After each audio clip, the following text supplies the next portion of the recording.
Then when you've got some sales coming in, put that money aside to marketing, if it be SEO or paid ads or getting a videographer in, photographer to make your content look creme de la creme. Yeah.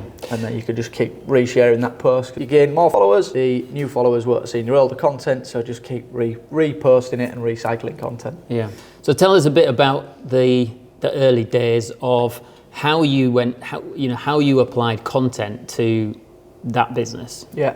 So we've pretty much got similar stories. We both started in a shed. Yeah. So I was living at home at the time with my mum and dad. I first set up in their garage, repairing bikes and mountain bike coaching off the back end of me racing cross country. 15, 16, 17, 18. My job was to manage social media back then for our team to land more sponsorship. So my job was to make the brands look good, which I was doing using the powers of social media, Facebook and Instagram, keeping the brands on board for the ongoing seasons. Then I set up No Limit Cycling. I had no budget behind me at all. Started off with no money in mum and dad's shed, so I was lucky in that respect. And then everything that I got, I just showcased it. So I'd pick up a customer's bike, I'd showcase it, and every bike that I'd had, it was just the same content and it was just a bike per post, but it was just consistency. Yeah. And then I got in a feel of, I really like this. I'm going to change the position of the bike and I'm going to go onto the mows and take a nice little picture, a little scenic picture.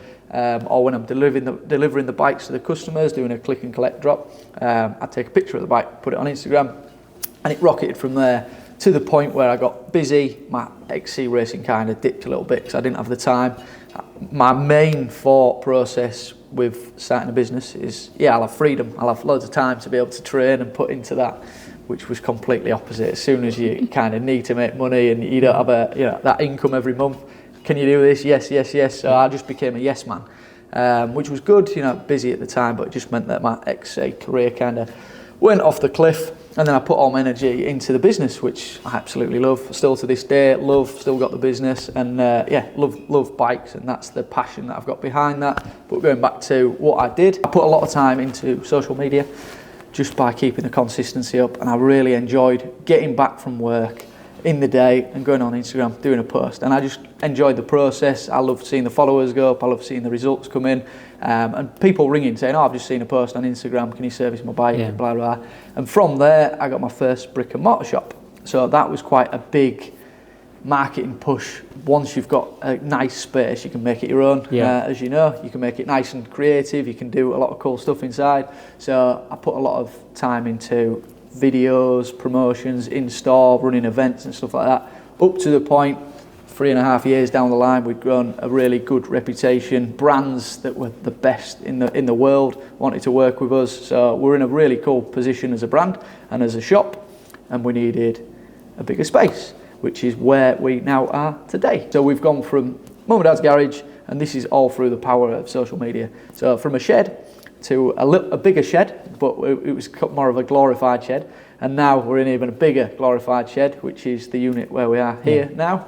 And all that has been a progression through social media. Our main marketing strategy has been creating cool video and cool content on social media, TikTok, Instagram and Facebook, even to the point we are now a brand ambassador shop for Redbull, and that is same again through the powers of social media. But that's a little bit of background on myself and the business before, and the passion that I have for media work now has transitioned across into visuals media. So that's where we are in 2024. And I think obviously from my experience of being your next door neighbour is that I've seen that as well. I've seen like the passion, almost keep going up and up and up for visuals.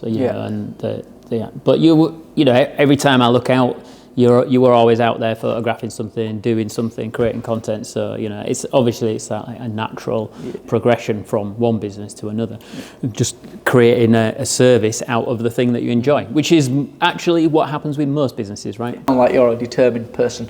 With all your achievements so far, you've been consistent and you've been getting your foot in the door, not just by sitting back in your studio waiting for them to come to you.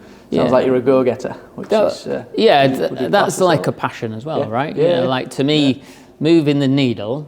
I'm not a manager. I don't almost when I've got you. So like when I've got the order, or when I've got the the client or whatever. It's almost like that for me is the push, the drive, the thing. If it then goes into a year-long management process, it's not for me. Yeah, I'm bored. I'm not interested. But so I've designed my business in a way that I keep my interest levels high. One thing I want to talk about on your side is the artwork. Yeah. So you've had a transition recently into art. Yeah. Talk us through that. Yeah. So like I said at the beginning, I've always been arty kid. All the way through school, only two subjects I was any good at, and literally were the only two subjects that everyone sort of pushed me into was art and business studies, which I've ended up with a graphic design business. So I just knew, when I was a kid, I just knew that's what I wanted, which some of my peers from school are still amazed at, that I chose that back then. Yeah, because not a lot of people stick to that career path, do they, from school? You could call me dumb and just sticking to one thing. I'm going this way. But I just knew that was the life for me. Yeah. So, I wanted to be an architect, I wanted to be a car designer, but all of those require like maths, span widths, all that kind of technical stuff that is just too hard for me. But it requires a lot of extra processing, and I just like making pretty things. So I ended up doing a lot of art and drawing, and then put it aside because I picked up the computer, and that's literally the thing that changed my life. I hit the business market at a time when computers were coming in, and I loved it, that side of it as well. So my career, just locally speaking, I'm not a big hitter or anything, but locally speaking, my career was elevated because I hit the market at a time when I had a skill not many people had. So I ended up doing graphic design and completely threw away my pencil for anything artistic. It was the pen has always been the thing that I start any design with. Right. So even a logo or anything that I'm doing, I will always have a pen or a pencil, and I'll draw it, and then it goes into computer. As long as I've got the thing out of my head onto the paper, and then I can translate it onto the computer.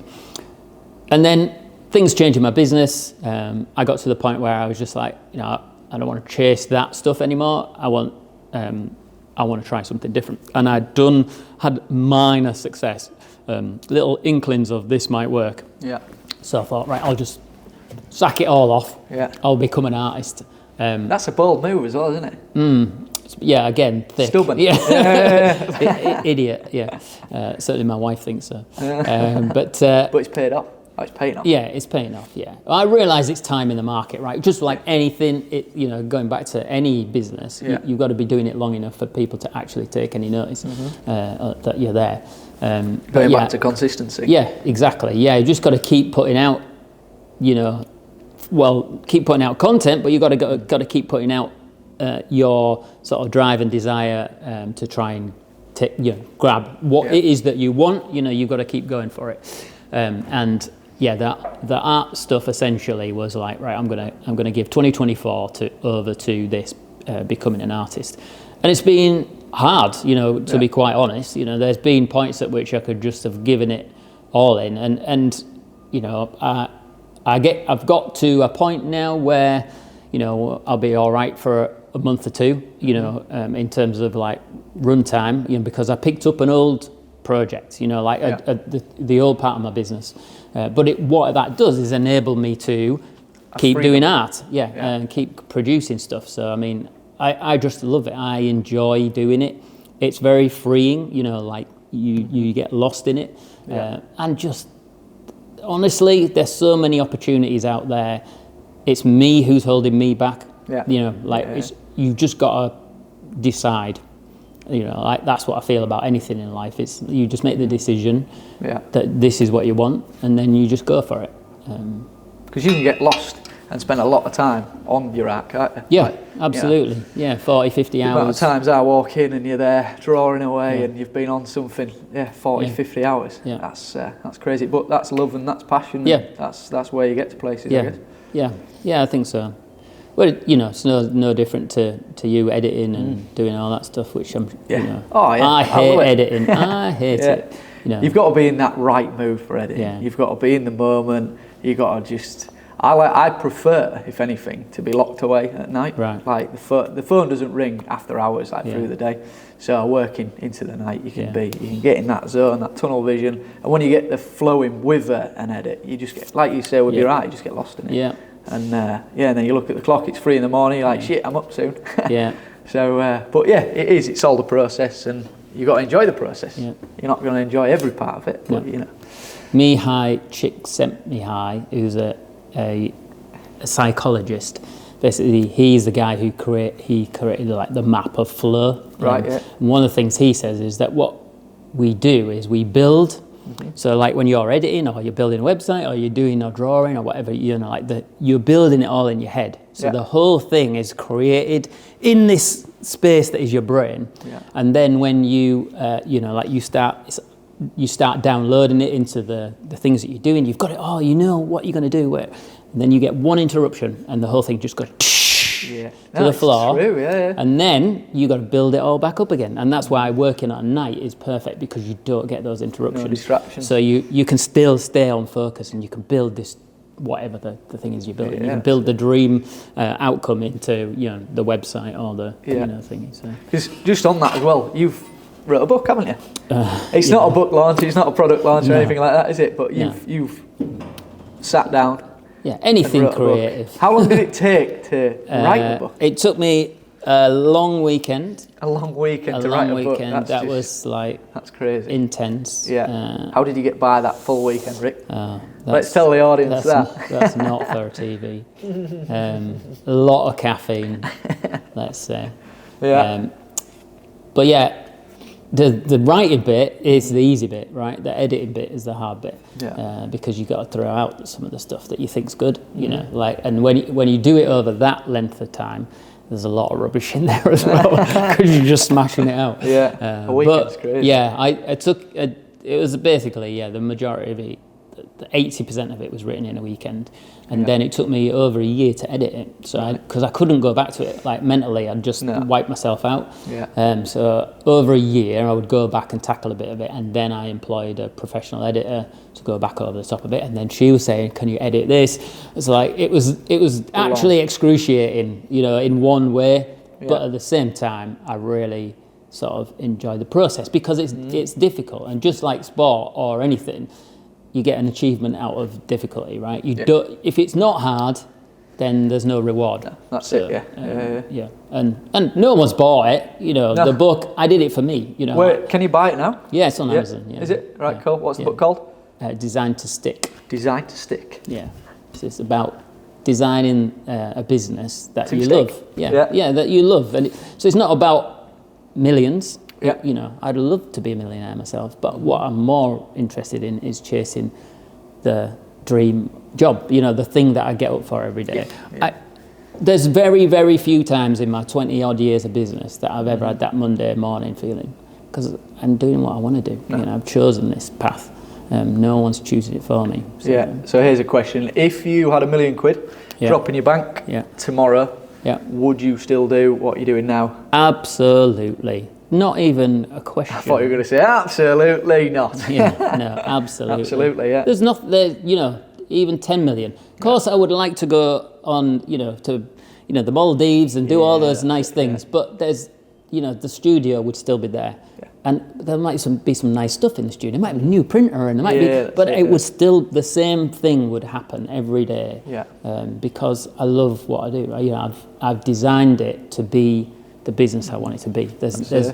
There's barely anything in there that says a lot. Away. Yeah. So you've been a creator from a young child up until 65, or?